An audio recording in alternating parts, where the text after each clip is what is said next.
வெந்தயக்கீரையை முதல்ல நல்லா ஆஞ்சு எடுத்துட்டு வாஷ் பண்ணி எடுத்துட்டு அதை நல்லா ஒரு ஸ்பூன் நெய் விட்டு வதக்கி தனியாக எடுத்து வச்சுக்கோங்க. அதே கடாயில் எண்ணெயை விட்டு 2 வெங்காயம் பொடியாக கட் பண்ணி போட்டு அதை நல்லா வதக்குங்க. அதில் ஒரு 1.5 ஸ்பூன் கிட்ட இஞ்சி பூண்டு விழுதியும் போடுங்க. அதுக்கப்புறமா பச்சை மிளகா, ஒரே பச்சை மிளகா போடுங்க. அதுலேயே 1 ஸ்பூன் தனியா பொடி, 1/2 ஸ்பூன் சீரக பொடி, இதெல்லாமும் சேர்த்துட்டு எல்லாமே சேர்த்து நல்லா வதக்கிடுங்க. முந்திரி பருப்பு ஒரு 10 முந்திரி பருப்பு அதில் போட்டு நல்லா வதக்கி வச்சு தக்காளி ஒரு 2 தக்காளி கட் பண்ணி போட்டு எல்லாத்தையும் நல்லா வதக்குங்க. ஆறினத்துக்கப்புறம் மிக்சியில் போட்டு நல்லா விழுதாக அரைச்சி எடுத்து வச்சுருங்கோ.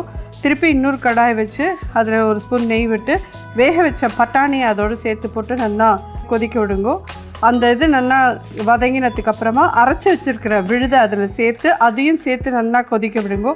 அதில் கொஞ்சம் கசூரி மேத்தி, கரம் மசாலா பொடி, இது 2ஐயும் போடுங்கோ. வதக்கி வச்சுருக்கிற வெந்தயக்கீரையும் அதில் ஆட் பண்ணி நல்லா எல்லாமே சேர்ந்து கொதிக்க விட்டு கெட்டியானதுக்கப்புறமா மிக்ஸி அலம்பி ஒரு கப் கிட்ட தண்ணியும் விட்டு ஒரு 1/2 ஸ்பூன் கிட்ட சர்க்கரையும் போடுங்கோ. எல்லாமே நல்லா சேர்ந்து கொதிக்கட்டும். 100 ml கிட்டக்க ஃப்ரெஷ் க்ரீம் அதில் ஆட் பண்ணிவிட்டு மேலே கொஞ்சம் கொத்தமல்லி தூவி பரிமாறினா ஜோரான மேத்தி மட்டர் மலாய் தயார். ஆனியன் பராட்டா. ஆனியனை நல்லா பொடியாக கட் பண்ணி எடுத்துக்கோங்க. 2 ஆனியனை, அதோடு கூட பச்சை மிளகா, கொத்தமல்லி, மிளகுத்தூள், அப்புறம் ஆம்ச்சூர் பொடி, தனியா பொடி, இதெல்லாமே நல்லா கையால் பிசைஞ்சு மிக்ஸ் பண்ணி ஒரு ஓரமாக வச்சுருங்கோ. சப்பாத்தி மாவு வழக்கம் போல் பிசைஞ்சுக்கோங்க.